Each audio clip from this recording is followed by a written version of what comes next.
Hello student, स्वागत है आज ज्योग्राफी के क्लास पार्ट बी के लेसन 2 में। यदि आप इस चैनल पे नए हैं तो एक बार इस चैनल को सब्सक्राइब कर लीजिए और बेल आइकन प्रेस कर दिए ताकि आपके एग्ज़ाम तक जितने भी नए वीडियो हैं उसकी नोटिफिकेशन आप तक पहले पहुंचे।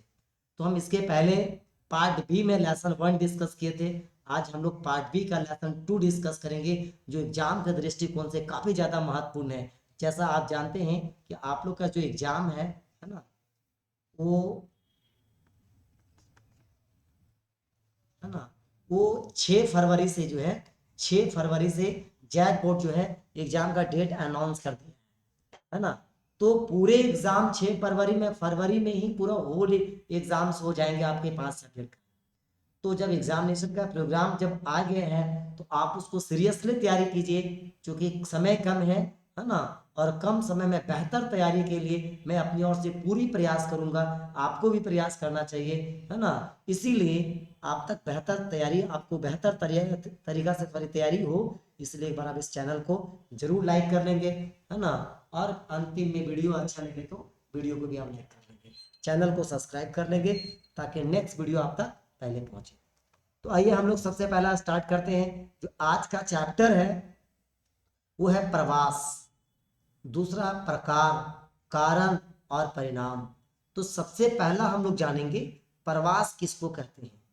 तो हर प्रत्येक वीडियो की तरह इस भी वीडियो में अगर हम लोग देखेंगे, इस वीडियो में देखेंगे तो इस वीडियो में हम लोग क्या हो रहा है, तो इस वीडियो को हम लोग देखेंगे तो उसमें कुछ आपको चैप्टर का मैं इंट्रोडक्शन बता दूंगा, फिर मैं ऑब्जेक्टिव प्रश्न के ऊपर डिस्कस करूंगा ऑब्जेक्टिव, और फिर आपके साथ कुछ सब्जेक्टिव डिस्कस करूंगा, ठीक है।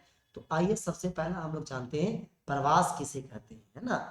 तो लोगों का एक जगह से दूसरी जगह जाना प्रवास कहलाता है ना। एक स्थान से दूसरे स्थान जाने की प्रक्रिया को हम लोग प्रवास कहते हैं। तो प्रवास दो प्रकार के होते हैं, एक अस्थाई होता है, एक अस्थाई होता है। इसका अर्थ क्या हुआ, मान लीजिए आप यहाँ पे गांव में रहते हैं और गांव से छोड़कर शहर में घर बना लिए हैं और वहां पे आप चले गए हैं, फिर आप वहीं पे बस गए हैं, तो उसको हम बोलेंगे अस्थाई प्रवास, है ना। और कोई व्यक्ति गांव में रहता है और रोजी रोटी के यानी अपने इनकम के दृष्टिकोण से कोई शहर जाता है और फिर उसको वापस गांव आना ही है, लेकिन जब तक वहां पे है ना, बस गया है या रुक गया है, उसको बोलेंगे अस्थाई प्रवास। तो प्रवास आप समझ गए होंगे कि प्रवास कितने प्रकार के होते हैं, दो प्रकार के होते हैं। आइए यहाँ पे देखेंगे प्रवास। इस संदर्भ में जनसंख्या का पुनर्वितरण का अभिन्न अंग है। इसका अर्थ क्या हुआ कि जनसंख्या का वह भाग, है ना, जो किसी दूसरे स्थान पर जाकर बसता है। जैसे मान लेते हैं ये हमारा गांव है, ये हमारा शहर है, तो गांव के अधिकतर लोगों की जो पड़ाव है या जो जाना किस ओर हो रहा है, शहरों की ओर हो रहा है। इसका अर्थ हुआ कि गांवों की संख्या का पलायन शहरों में हो रहा है, इस कारण शहरों की जनसंख्या दिन प्रतिदिन बढ़ रहा है। तो प्रवास क्या है ना, जनसंख्या वृद्धि का या जनसंख्या का एक सबसे बड़ा कारक है ना। तो एक क्षेत्र से दूसरे क्षेत्र में जाकर बसने वाले व्यक्तियों को उत्प्रवासी कहते हैं। क्या बोलते हैं उसको, उत्प्रवासी। यानी कोई एक क्षेत्र है, उस क्षेत्र को छोड़कर कोई दूसरे क्षेत्र में चला जाना, क्या करा था उत। तो यहाँ पे ए नाम का व्यक्ति है, इन स्थान को छोड़कर दूसरा स्थान पे चल गया, तो उस व्यक्ति को उत्प्रवासी कहा जाता है। नहीं, आपने जब कोविड 19 आया था, है ना, कोविड 19, ये शब्द बहुत प्रचलित था, प्रवासी मजदूर, है ना?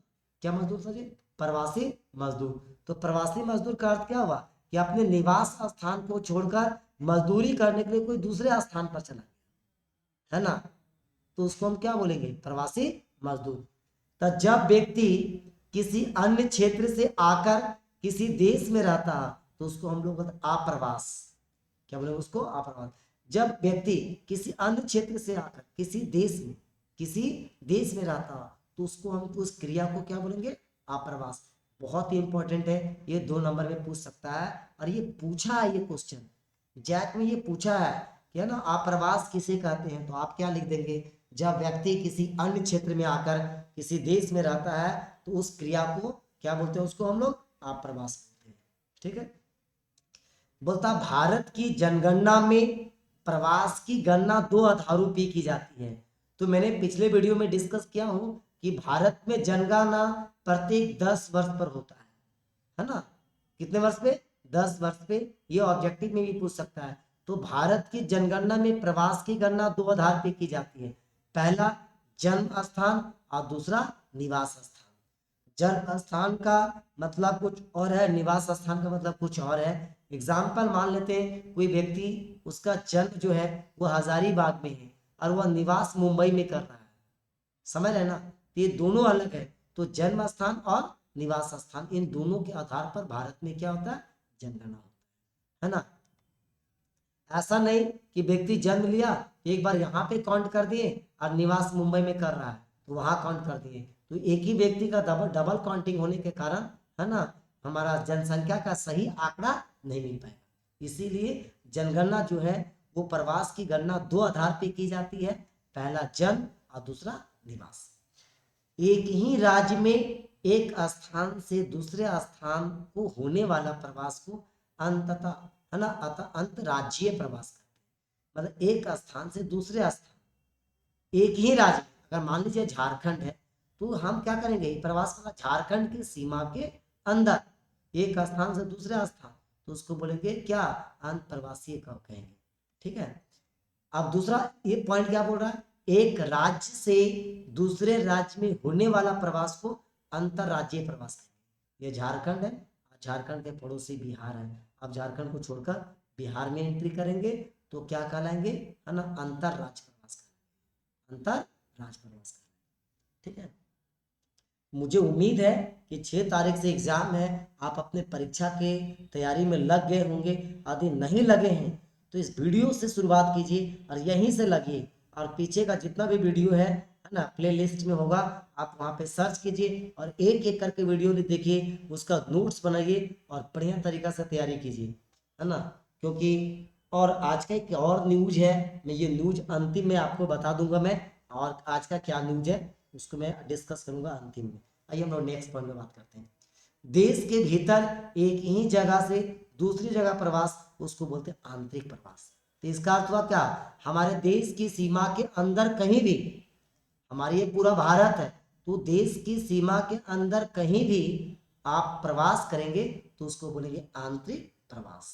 ठीक है, आंतरिक प्रवास बोलेंगे। तो एक देश से दूसरे देशों में प्रवास अंतरराष्ट्रीय प्रवास कहता है। इसका मतलब क्या हुआ कि आप भारत में रह रहे हैं और भारत में आपका जन्म हुआ, वहां से छोड़कर आप अमेरिका में बस गए तो क्या कहलाएगा? अंतरराष्ट्रीय प्रवास का, है ना। अंतरराष्ट्रीय अंतर्देशीय प्रवासियों द्वारा अपने मूल स्थान अथवा निवास स्थान को भेजे जाने वाले धनराशि को हुंडी बोलते हैं। समझ रहे ना? यहाँ इसको समझिए, बहुत ही इंपॉर्टेंट है। अंतरराष्ट्रीय प्रवास अपने मूल स्थान अथवा निवास स्थान को भेजे जाने वाली धनराशि को क्या बोलते हैं? हुंडी बोलते हैं। जैसे आप मान लीजिए कि हजारीबाग के रहने वाले हैं, है ना, और आप कहाँ चले गए? अमेरिका, तो पैसा कमा के कहाँ भेजेंगे? हजारीबाग। या मान लेते हैं कि आप मुंबई में रहते हैं और आप पैसा अपने जहाँ पे आपका निवास स्थान है वहां भेजेंगे, तो उस धनराशि को क्या बोलेंगे? हुंडी बोलेंगे। बहुत ही इंपॉर्टेंट है, मैं इसको टिक कर दिया हूँ। ठीक है, अंडरलाइन किया हूँ, समझिए। आंतरिक प्रवास थोड़ा मैं समझाने की मैं कोशिश करता हूँ कि आंतरिक प्रवास क्या होता है। तो क्या बोलता है आंतरिक प्रवास? आंतरिक प्रवास 4 धाराएं पहचान की गई। पहला ग्रामीण, ग्रामीण से नगरीय, नगरीय से नगरीय और नगरीय से नगर से लोग कहाँ जाएंगे? ग्रामीण जाएंगे। ऊपर से मैं डिस्कस कर रहा हूँ, ये पॉइंट है जी, इसको याद रखो। ठीक है, तो बोलता है ग्रामीण से ग्रामीण, यानी एक गांव से दूसरे गांव, एक गांव से दूसरे गांव, गांव से शहर, और नगर से नगर, या नगर से ग्रामीण, या ग्रामीण से नगर। ये क्या? इसको आंतरिक प्रवास बोलेंगे। ये सभी एक्टिविटी कहाँ हो रहा है? अपने देश की सीमा के अंदर। समझ ना? यहाँ तक समझ में आ गया होगा। नेक्स्ट में चलता हूँ। ठीक है, तो फिर बहुविकल्पीय प्रश्न की मैं डिस्कस करूंगा। ठीक है, चलिए थोड़ा सा और मैं आता हूँ यहाँ पे। तो क्या हो रहा है यहाँ पे? प्रतिकर्ष कारक जो लोगों को निवास स्थान अथवा उद्गम, है ना, उद्गम स्थल को प्रतिकूल परिस्थिति के जुड़वाने के कारण बनते हैं, उसको बोलते हैं लोग प्रतिकर्ष। निवास स्थान, या जहां से निवास स्थान ही समझिए आप, यहाँ पे निवास स्थान जो है मतलब प्रतिकर्ष लोगों के निवास स्थान, उद्गम स्थान, प्रतिकूल परिस्थितियों को छुड़वाने के कारण, यानी जहाँ पे आप निवास करते हैं वहाँ पे कुछ कारण होता है जो इस स्थान को छोड़कर कहीं और चले जाते हैं, उसको क्या बोलेंगे? प्रतिकर्ष, है ना। प्रतिकूल परिस्थितियां, प्रतिकूल परिस्थितियां। अपकर्ष कारक जो, देखिए ये दोनों में कोई एक क्वेश्चन आपको पूछेगा। अपकर्ष कारक जो विभिन्न स्थानों से लोग को अनुकूल अवसर देकर आकर्षित करता है ना। इसका मतलब क्या हुआ? मान लेते मुंबई एक शहर है, यहाँ पे रोजगार के साधन है, बहुत सुंदर शहर है ना, तो लोग उस पर आकर्षित हो जाते हैं और यहाँ पे आते हैं, उसको क्या बोलेंगे? अपकर्ष। क्या बोलेंगे? अपकर्ष। ठीक है, तो चलिए आगे हम थोड़ा सा चलते हैं। ठीक है, क्या बोलते हैं? प्रवास के उद्गम और गंतव्य क्षेत्रों के लिए लाभ और हानि दोनों उत्पन्न होते हैं। प्रवास के उद्गम और गंतव्य, गंतव्य मतलब अपने स्थान तक पहुंचना, और उद्गम मतलब अपने स्थान जहां से आप शुरुआत कर रहे हैं, उसका लाभ हानि दोनों उत्पन्न होते हैं। आप किसी स्थान पे रह रहे हैं, कोई दूसरे स्थान पे जा रहे हैं, या तो लाभ होगा या तो हानि होगा गंतव्य स्थान तक। प्रवास के आर्थिक, सामाजिक और राजनीतिक, सांस्कृतिक सभी परिणाम होते हैं। उसका सामाजिक परिणाम भी हो सकता है, राजनीतिक भी हो सकता है और सांस्कृतिक। ठीक है, यहाँ तक आपको समझ में आ गया? ठीक है, तो थोड़ा मैं डिस्कस कर लेता हूँ और नेक्स्ट के ऊपर। तो सबसे पहला, अगर आप इस वीडियो को देख रहे हैं, है ना, तो यहाँ से सबसे पहला देखेंगे तो मैं आपके साथ क्या क्या डिस्कस किया हूँ, मैं आपके साथ डिस्कस किया हूँ, है ना। देख लेंगे एक बार थोड़ा सा, मैं टेक्निकल प्रॉब्लम उसको मैं ठीक कर लेता हूँ।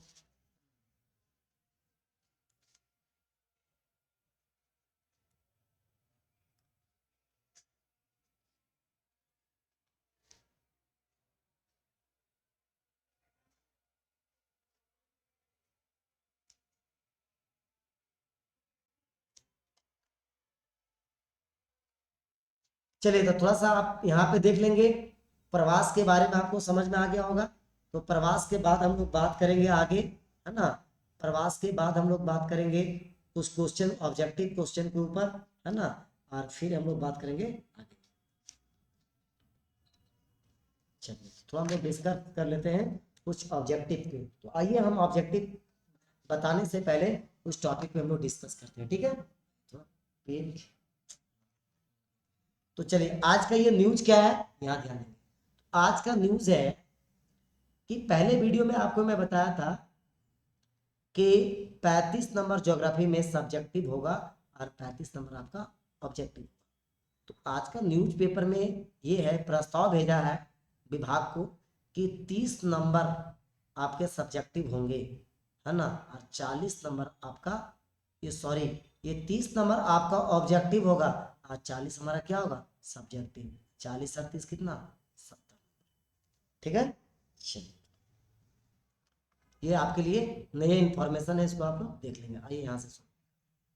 ठीक है, बोलता कौन सा भारत में पुरुष प्रवास का मुख्य कारण है ना। प्रवास के कारण है क्या? रोजगार। मतलब भारत के लोग अपने स्थान को छोड़कर दूसरे स्थान चले जाते हैं, तो उसका कारण क्या है? उसका कारण है रोजगार, रोजगार के कारण। चलिए, किस राज्य में सर्वाधिक जनसंख्या में अप्रवासी रहते हैं? बिल्कुल महाराष्ट्र में। महाराष्ट्र एक ऐसा शहर है, 2 मिनट पे लोकल ट्रेन है, लेकिन 2-2 मिनट में एक भी ट्रेन आपको खाली नहीं मिलेगा। क्यों? क्योंकि सभी लोग काम पे आ रहे हैं, जा रहे हैं, आ जा रहे हैं। और भारत का कोई ऐसा राज्य नहीं है जहाँ के लोग महाराष्ट्र में नहीं रहते, सभी जगह के लोग महाराष्ट्र में रहते हैं। अच्छा, है ना, तो यहाँ से है ना। चलिए यहाँ से आ जाएंगे। तो तीसरा क्या बोल रहा है? तीसरा, भारत में प्रवास की निम्नलिखित धाराओं में से कौन सी धारा पुरुष प्रधान है? ठीक है, कौन सी धारा क्या है? पुरुष प्रधान है। तो सबसे पहला देखेंगे कि भारत प्रवास के निम्नलिखित में धाराओं में, तो ग्रामीण से नगर, ये सबसे, मतलब क्या था भारत के प्रवास के निम्नलिखित धारा में, क्या कि गांव से लोग किसकी ओर चले जाते हैं? शहर की ओर। गांव वाले को सबको पता है कि शहर जाएंगे तो काम मिल जाएगा। तो क्वेश्चन नंबर 3 के दृष्टिकोण से आपका बी जो है वो राइट आंसर है ना। आइए हम लोग क्वेश्चन नंबर 4 की बात करते हैं।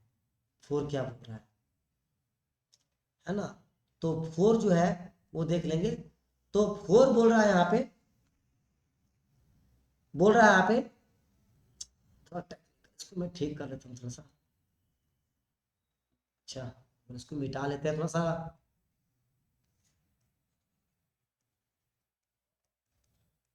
चलिए, आपको यहाँ पे ये क्लियर दिखेगा, है ना। चलिए, मैं फिर से पेन ले लेता हूँ यहाँ से।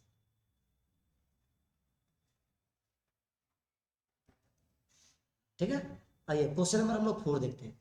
बोलता निम्नलिखित में से किस नगरीय, है ना, बोलता भू समूहन प्रवासी संख्या का अंश है। तो सबसे पहले मुंबई, मतलब प्रवासी का अगर हम लोग बात करेंगे तो टेक्निकल प्रॉब्लम है। तो यहाँ पे इसका आंसर क्या होगा, मुंबई। क्वेश्चन में समझा नहीं पा रहा हूँ थोड़ा।